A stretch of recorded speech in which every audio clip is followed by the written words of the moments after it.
Bonjour tout le monde et bienvenue dans l'émission Humanitaire. Voilà, aujourd'hui, comment s'occuper de soi, s'occuper des autres, comment s'occuper de la terre, comment entreprendre autrement. On se veut une chaîne pédagogique, on a envie de transmettre en fait des informations, des savoirs pour mieux vivre sur cette terre, déjà entre soi, les autres et la terre. Et comment entreprendre aussi, parce qu'on a beaucoup d'entrepreneurs qui nous suivent. Et aujourd'hui, il y a beaucoup de personnes qui se lancent à leur compte, mais tout le monde ne sait pas forcément entreprendre. Et comment on est intuitif tout en étant entrepreneur. En tout cas, dans ce mois-ci, là, dans cette vidéo, nous allons parler aujourd'hui des chakras, de bol tibétain. Est-ce que vous connaissez justement les bienfaits du bol tibétain sur le corps? Est-ce que vous savez, vous avez déjà fait une séance ou est-ce que vous avez même appris vous-même à utiliser? En tout cas, le son aide beaucoup à réharmoniser le corps. Et on va voir aujourd'hui avec notre invité que vous connaissez sûrement si vous nous suivez depuis un moment, comment utiliser ces bols tibétains. Coucou Sébastien. Salut Laurent. Merci d'être là. Avec plaisir, merci.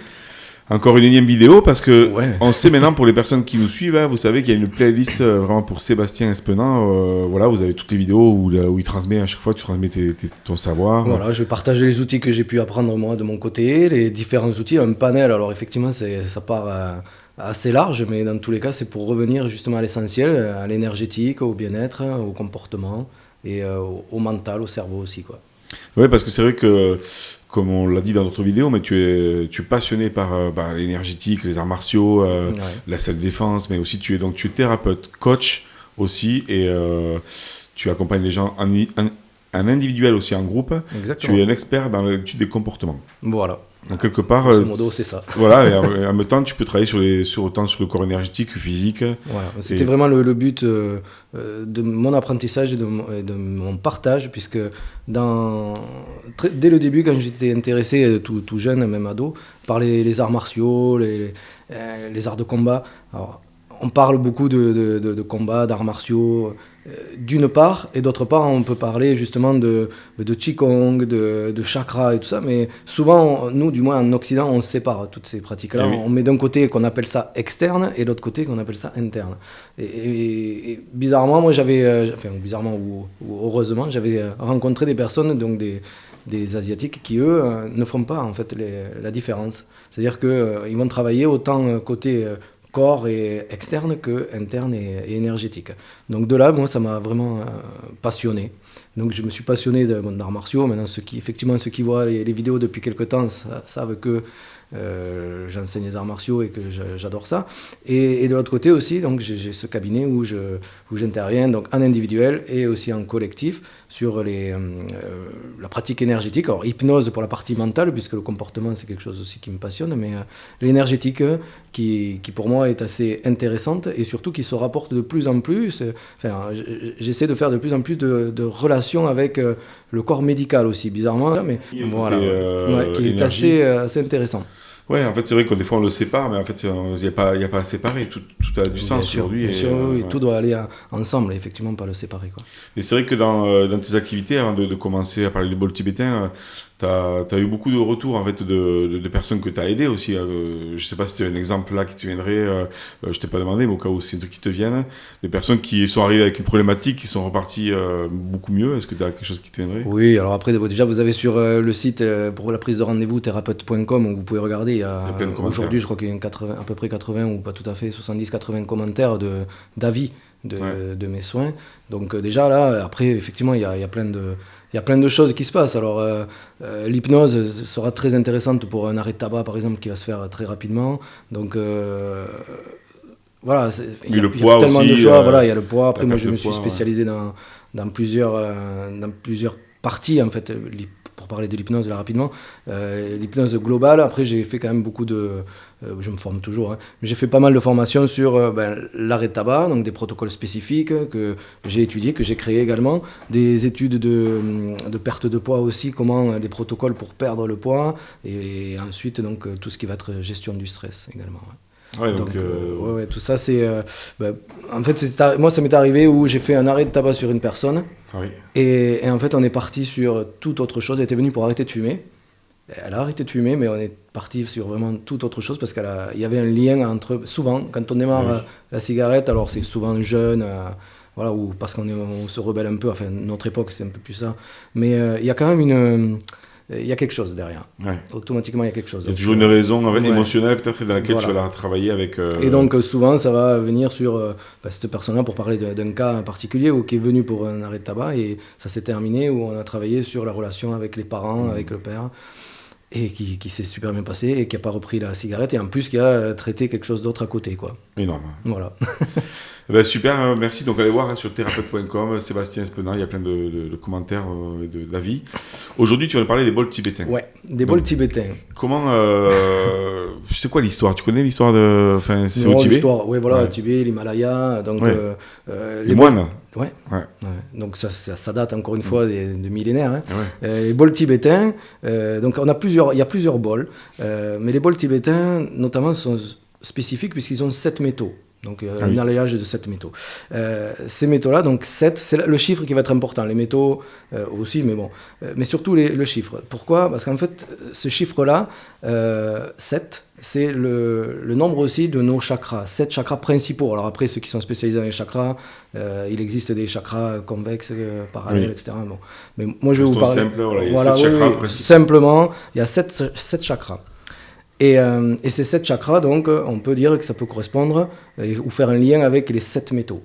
D'accord ? Donc, les bols tibétains a la particularité, donc si c'est un vrai bol tibétain qui a 7 métaux, sont capables donc, alors comme tout bol ou gong même, vont être capables de sonner, de retentir. C'est-à-dire qu'on le fera tout à l'heure, mais quand je vais taper sur ou tenter le bol, il va y avoir un son qui va sortir. L'avantage d'un bol tibétain de 7 métaux, c'est-à-dire qu'on va pouvoir le faire chanter. Ah oui. D'accord ? Alors chanter, c'est-à-dire qu'il va vibrer, ça va émettre une vibration. Ouais, non, c'est un peu la thématique de tout ce mois de février où on parle de chants et de chiffres. Donc c'est bien, on continue. Voilà. Ouais. Donc ces vibrations, imaginez qu'on pose le verre d'eau dans le bol, on y met un petit peu d'eau, on le vibre, vous allez voir, ça va faire ça va vibrer, ça va faire bouger l'eau, on va avoir une onde là. Est-ce que tu sais de combien on est composé, notre corps, d'eau ? 90%. Ouais, enfin, nos cellules sont de 90% remplies d'eau. Ouais. Le reste du corps, c'est 70%, plus ou moins. Mais voilà, donc on a quand même une grosse partie d'eau. Donc, effectivement, si le bol on le prend sur la main, on le teinte, on le fait chanter, ou les soins qu'on peut faire sur quelqu'un, en individuel ou en collectif. Hier, j'étais sur un stage de bol tibétain collectif où, avant la fin de l'atelier, j'ai proposé au groupe de passer. Alors, on peut normalement faire 1 heure. En général, un soin peut durer une bonne heure. Mais là, c'était donc un stage sur l'apprentissage et la connaissance des bols. Je leur ai proposé de passer sur eux, donc avec le bol, posé sur eux, pendant 5 minutes chacun, le temps qu'ils apprécient un petit peu la vibration. Mais les bols, en fait, vont pouvoir équilibrer, par rapport au chakra, équilibrer l'énergie que produit, en fait, c'est nos centres d'énergie, quoi, tous ces chakras-là. Donc les 7 chakras vont correspondre aux 7 métaux. Ah oui, d'accord. D'accord, ce lien-là. Et donc si tu as un chakra entre guillemets déséquilibré ou qui va pas bien, ça peut être lié aussi à un état de santé. Si ta santé, pour parler plus pragmatique, parce qu'un chakra qui va pas, qu'est-ce que ça veut dire? Ah oui. Surtout qu'on ne le voit pas, en fait. Voilà, le matin, je me lève et je dis, tiens, j'ai le chakra gorge qui ne marche pas. Et comment je peux le savoir? Voilà. Donc, par contre, si effectivement j'ai la gorge qui me dérange ou la difficulté de communiquer ou tu vois, des soucis là-dedans, je peux utiliser un bol, je peux faire un travail parce que peut-être qu'il y a ce chakra-là qui est un peu en déséquilibre. Donc les bols, il y a différents bols, différentes formes, enfin, grosseurs, mais peu importe. Ce qui est important, c'est les différences de son vont avoir donc également un attrait pour tel ou tel chakra. Le chakra racine, le premier chakra, c'est celui qui est au niveau du périnée, d'accord. Celui-là va avoir plutôt un son d'eau. Plus profond, tu vois, pour la stabilité, l'ancrage, voilà, la note, la musique d'eau. Ensuite, donc, pour faire le lien, le deuxième chakra, qui est le chakra sacré, qui se trouve en dessous du nombril, et qui est la partie du dantian en médecine chinoise ou en arts martiaux, le qi, d'accord, ou le qi. C'est pareil, c'est important pour l'énergie. Alors, la personne qui est fatiguée, etc., peut faire un travail sur le chakra sacré pour être un peu plus en forme, par exemple. Mais ça peut se faire, je sais pas si tu vas nous montrer après, mais on peut le faire tout seul, en fait. Bien sûr. Ça peut se faire, c'est un peu s'auto. On peut le faire soi-même, tu vas voir, tu les testeras aussi. Tu verras quand même en le posant. Alors, on n'est pas obligé de poser le bol directement sur la partie qui ne va pas. Hein. Tu vas voir que par vibration, tu vas pouvoir amener la vibration que tu permets, donc en posant sur ta main, quoi. Donc, pour revenir au chakra, le chakra premier est le racine, le deuxième est le sacré, le troisième est le plexus solaire, le quatrième est le cœur, le cinquième est la gorge, le sixième le troisième œil et le septième le coronal. Ah oui, d'accord. Voilà, donc, voilà. Des couleurs aussi en font partie. Oui. C'est-à-dire que quelqu'un qui prend un soin de bol, par exemple, avec les yeux fermés, en faisant sonner le bol, en le faisant vibrer, en le faisant chanter, des personnes peuvent avoir des couleurs qui vont passer. Ah oui, et moi, ça m'arrive énormément, des personnes qui font des soins comme ça avec moi, sur les bols, sans le savoir, et je ne le dis pas avant pour éviter justement d'amener la personne à la réflexion, mais souvent les personnes, quand elles font des soins, elles ont des couleurs qui passent. Ah ouais. Les yeux fermés, ils ont des couleurs qui viennent, comme des flashs, comme des aurores boréales, et surtout, ils ont des couleurs qui viennent en expansion, comme des cercles ou des bulles qui grossissent, qui rétrécissent, elles font comme ça, quoi, grossissent et rétrécissent. Et en fait, ça, il faut savoir que il est dit, après on ne peut pas l'affirmer non plus, hein, enfin, moi, du moins je ne peux pas l'affirmer, mais que les chakras sont représentés comme des roues. Ou des cercles. Ouais. Voilà, ça, on a entendu. Oui, c'est dans les traditions indiennes. Voilà, après, c'est ça. Et donc, les personnes, sans le savoir, elles ont cette image de roues, de cercles qui s'expansent, qui grossissent, qui rétrécissent, voilà, qui se développent, donc qui s'activent. On peut imaginer que grâce à ça, ça s'active. Ah, bon, et donc c'est là où l'énergie se met c'est là où l'énergie se remet à circuler.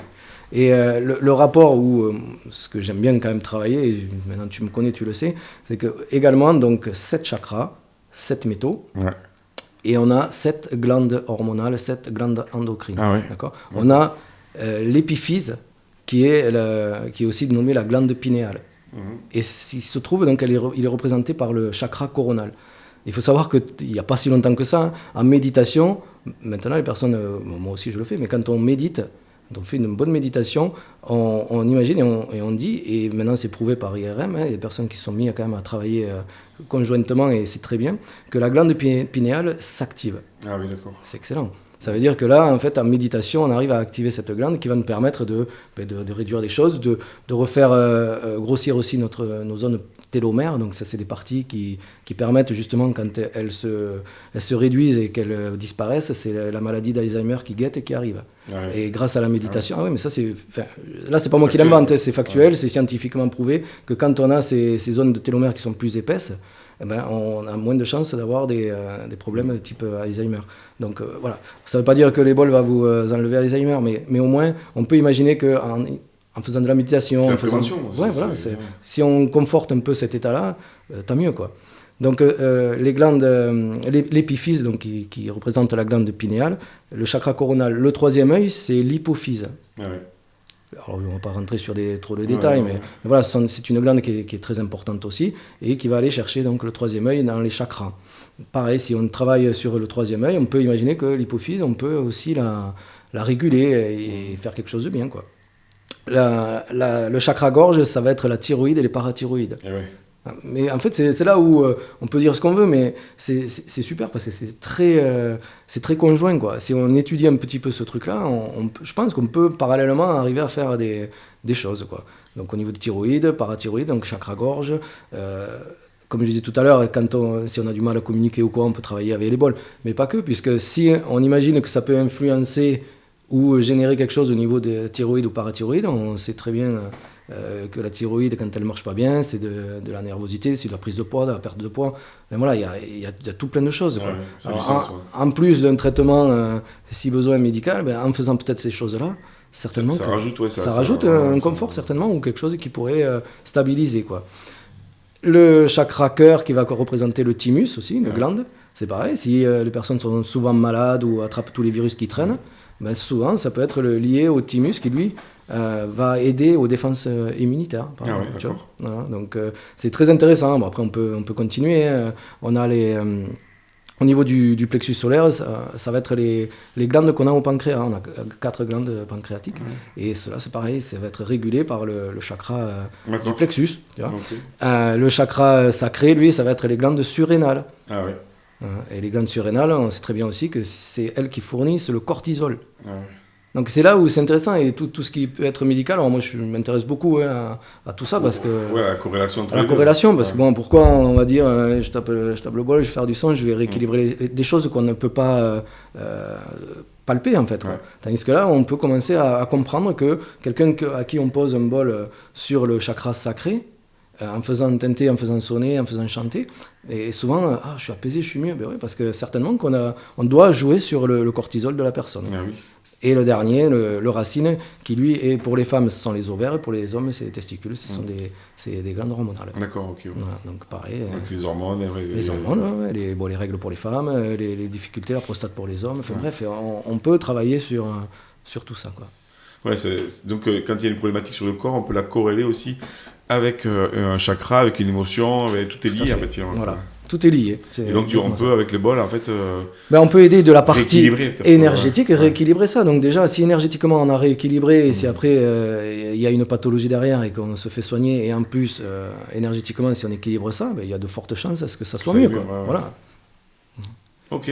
Voilà au niveau du principe, enfin, du moins comment je l'amène. Donc comme je te disais hier, j'étais en stage, je fais ce que je te dis là, on le fait en cours, on projette. Oui, tu prends plus de temps. Là, bien sûr, oui, là ça se fait un peu parce plus que là, rapide. tu nous expliques, mais c'est vrai qu'après Voilà, il y a les couleurs, les corrélations, les lunes, les 7 jours de la semaine aussi. À chaque fois, il y a des corrélations. Les planètes, enfin bref quoi. Tout va être en corrélation quoi. C'est un bel univers. Ouais, et donc là, toi tu utilises aussi un soin en fait du coup aussi. Ouais, voilà, donc moi en cabinet, quand je suis en énergétique, la personne vient pour de l'énergétique, on va prendre peut-être cet outil-là, si je sens aussi, si je ressens le besoin, et si la personne aussi est OK avec ça, on va peut-être passer sur un soin avec les bols. Est-ce que tu veux que je te montre comment ça se passe ? Justement, j'aimerais bien que tu nous montres comment... Alors, du coup, on va poser, si on le fait soi-même, on peut poser le bol sur la main, sur la paume de la main. Okay. Après, on a une partie supérieure où on va aller teinter le bol. Donc, c'est tout simplement le frapper. Donc, le maillet, on a une partie bois, une partie feutre. Donc, on va teinter avec le feutre. Donc, il y a le son, mais derrière, il y a la vibration. Déjà, c'est apaisant. Voilà, souvent ça peut apaiser. Alors, le public qui est là, il y a 1500 personnes. Ouais. Si par contre au niveau des soins, ça m'arrive, ça m'est déjà arrivé, ou justement quand je fais ça, sur ce bol, celui-là ou un autre, parce que chacun va avoir un son spécifique, ça peut au contraire déranger la personne. Ah oui. Si la personne est dérangée, ça veut dire que le chakra qui correspond au bol n'est pas bien dans l'axe là. Et là, il correspond à quoi alors, lui, il va correspondre au niveau du plexus. D'accord. Voilà. Ouais, il est reposant, je trouve. Ouais. Donc voilà la première forme. Alors tu l'essayeras, mais quand je le fais là, je sens dans ma main la vibration. Ouais. Et la vibration, elle peut se diriger par le bras et après elle peut passer. Et c'est là où c'était intéressant aussi. Moi, je fais beaucoup le lien aussi, donc quand je travaille comme ça, par les méridiens d'acupuncture. On va imaginer que ça traverse un méridien, que ça peut passer un méridien de poumon. Ouais. Voilà, il y a toute une corrélation qui fait que ça apaise, ça stabilise et ça ancre aussi les personnes. Donc la première méthode, c'est ce qu'on fait, c'est le teinter, le faire sonner. Et surtout, c'est se centrer sur, au-delà du son, c'est un peu la vibration qu'on peut percevoir. Qui émane. Première chose, et la deuxième, ça va être le fait de le faire chanter. Donc le faire chanter, c'est tout simplement passer le feutre autour.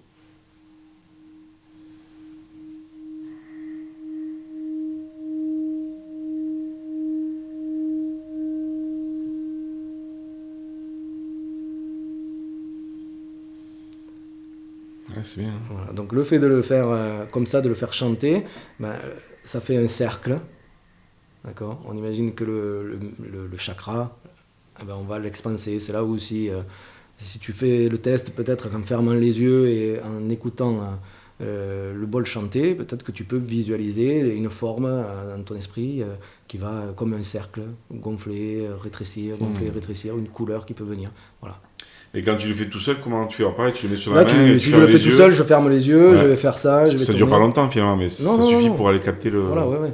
C'est surtout, en fait, on fait ça en pleine conscience. C'est comme une méditation. Ah ouais, ok, ouais. Voilà, même quand tu le teintes, tu peux fermer les yeux, tu le teintes une fois, tu te poses, tu attends. Tant qu'il y a de la vibration derrière, ça peut être long et c'est ce qui va te permettre de te rééquilibrer.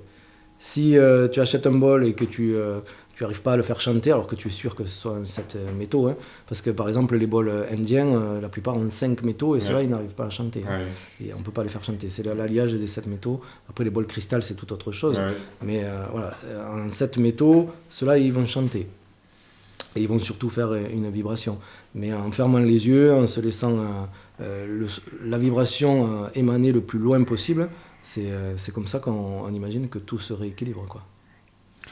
Ouais, très, très intéressant. Du coup, tu l'utilises quand même souvent. Et, donc les personnes, si elles veulent l'utiliser, elles peuvent aussi en acheter. Voilà, et comment on l'achète, comment on le... Alors bien sûr, il faut aller dans des endroits où on sait que ça va être du 7 métaux. Ça, c'est vraiment la chose la plus importante. Et ensuite, ça va être comment on choisit un bol. Ouais. Voilà, comment tu choisirais un bol. À la quantité que je peux mettre de lait dedans, non, c'est pas pour ça. Non. Je sais pas, c'est vrai que j'imagine, il faut savoir s'il y a 7 métaux. Voilà, ça, bon, on imagine que tu en as chez quelqu'un qui est certifié, qu'il a 7 métaux. Bon, déjà. Et après, tu veux peut-être l'essayer pour voir s'il nous parle. Première chose, ça va être un peu comme les pendules. C'est-à-dire tu le vois, ça il me plaît. Eh ben déjà, va voir, quoi. S'il te plaît, déjà, c'est qu'il peut te correspondre. Et ensuite, effectivement, tu le prends et tu le fais teinter, tu le sonnes. Et aussi, ce qui est important, c'est est-ce qu'il va chanter ? Parce qu'il ne chante pas toujours. Ah ouais, d'accord. S'il ne te convient pas, il peut ne pas chanter. C'est fou, hein. Voilà. Ouais. Donc, voilà c'est comme si c'était presque vivant, quoi. Ah oui. Ouais.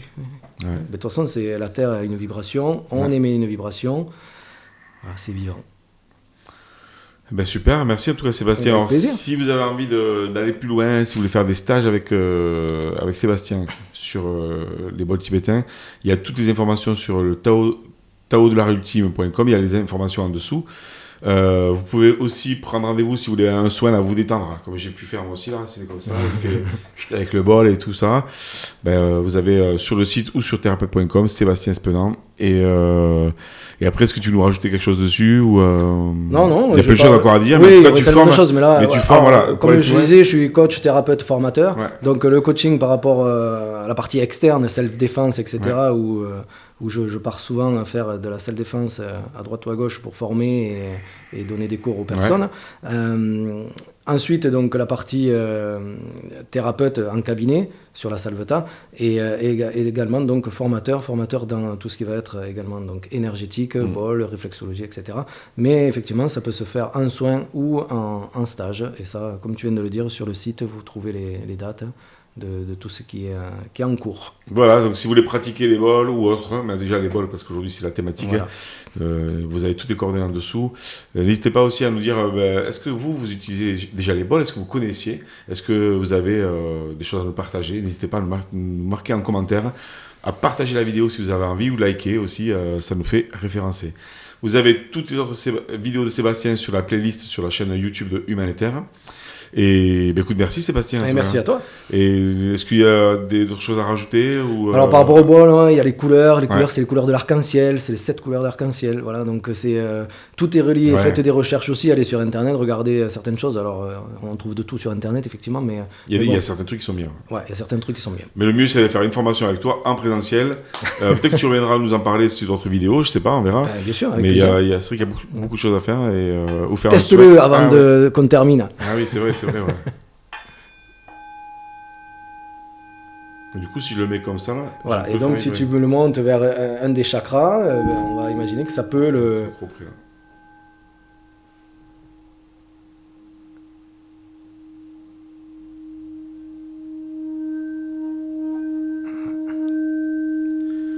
Savannah. Après, tu peux partir. Moi, je chante dessus.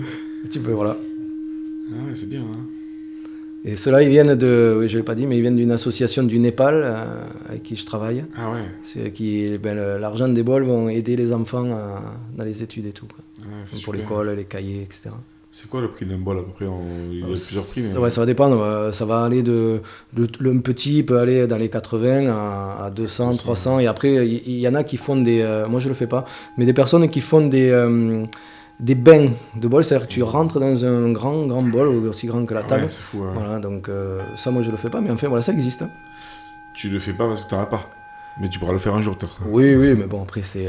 En tout cas, c'est reposant. Dès que j'entends, ça me donne envie de partir un peu Voilà. comme ça. On part en méditation directe. Ah, direct. Ouais. On part au Tibet directement. Ouais, c'est ça. Ouais. Mais, bon, je pense que c'est un prochain voyage qu'on va faire. Voilà. Où tu pourrais nous faire carrément un cours pour la prochaine fois Avec ou un plaisir, truc pour nous apaiser. Là. Bien sûr. Et merci Sébastien, en tout cas. Merci à toi. On te retrouve dans une prochaine émission. Avec plaisir. Merci à tout le monde de nous avoir suivis. On vous dit à bientôt sur d'autres vidéos que vous retrouvez sur Humanitaire sur la chaîne ou sur le site. Et viva la vida. À bientôt. Humanitaire.